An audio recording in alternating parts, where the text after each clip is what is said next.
Welcome to the road to 1 million US dollars. Let's get right into the Bitcoin chart for today, starting on this 4-hour time frame for Bitcoin, because earlier today we saw a massive pump to the upside here, breaking through this descending line of resistance and straight from there shooting straight up to this level of resistance here, sitting at about 97.5K in the Bitcoin price. So what should we be looking out for next here? Well, for example, we could take a look at some of these Fibonacci levels here. In terms of Fibonacci resistance to the upside, we do have this Fibonacci golden pocket sitting between 97.6K and 98.1K in the Bitcoin price. So especially with this being the Fibonacci golden pocket, make sure to pay a little bit extra attention if we're trading in this area here, because this tends to be a strong level of short-term resistance. If we were to break through this Fibonacci golden pocket though, the next Fibonacci resistance is already sitting at 99.9K.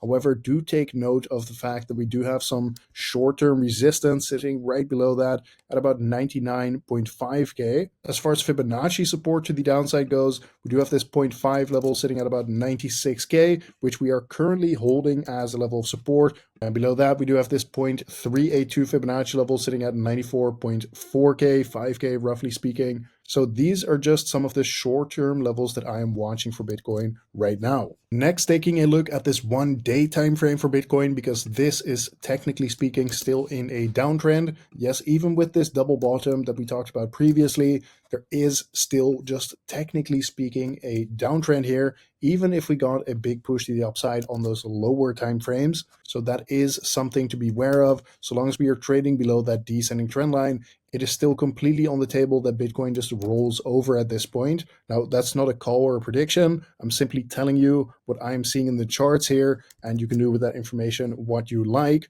But either way, let's also take a look at the RSI momentum indicator on this 1-day time frame. And here we can see that this is also technically in a downtrend. And again, so long as we are below this descending trend line, be open to the possibility of Bitcoin just chopping sideways if we're around this 50 level on the RSI. And of course, I am talking about the 1-day time frame, so understand that there is a difference between the different time frames. Yes, on the lower time frames, we can see pumps, we can see dumps, but if we're around this 50 level on the RSI, it means that we are basically chopping sideways on that 1-day time frame.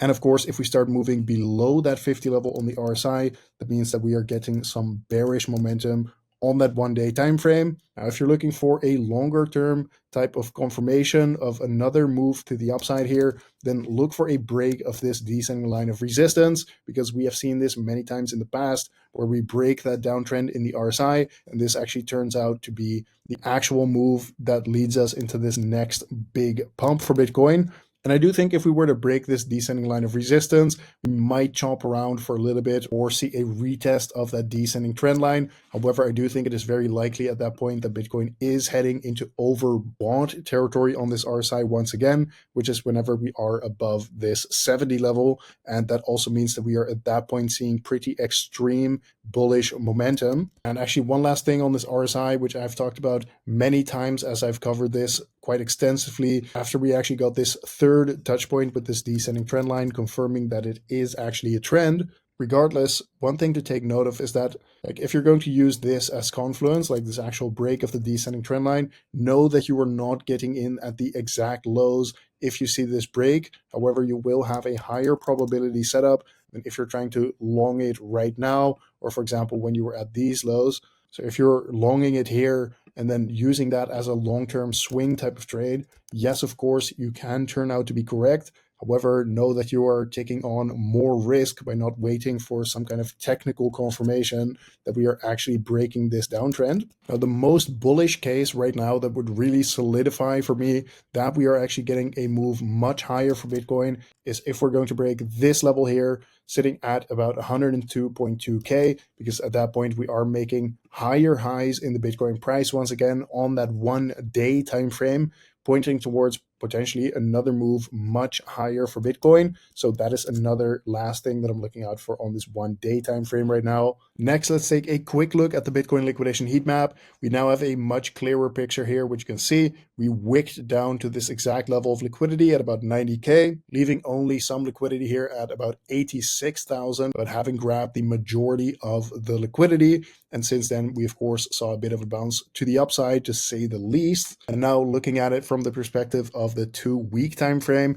you can see that earlier today we took out a lot of liquidity, sitting at about 96,000. Since then, we have basically just been chopping sideways a little bit, but noteworthy is this big pocket of liquidity sitting at about 98.9K, which is still just sitting here, as well as over $200 million worth of short liquidations sitting at 97.7K in the Bitcoin price. Now, if you didn't follow my free trading course, you don't know what the Bitcoin liquidation heat map is, to explain it simply, typically the Bitcoin price gets attracted to where there is the most liquidity on this chart. So again, where you see the most yellow areas on this chart, and right now that liquidity is to the upside, especially after having grabbed so much liquidity here yesterday. One last thing, guys, before I leave off today. Don't forget to join the Road to 1 Million community on Discord. This is the most active crypto trading community in the crypto space right now. People are literally trading here every single day, sharing their analysis and all of that. So if that's something you're interested in, make sure to join the community with the link in the video description. Currently, we have over 2,500 people in here that are actively trading crypto. And again, you can join this completely for free with the link in the video description. But regardless, if you do end up joining or not, thank you for watching once again, and I will see you tomorrow in the next one.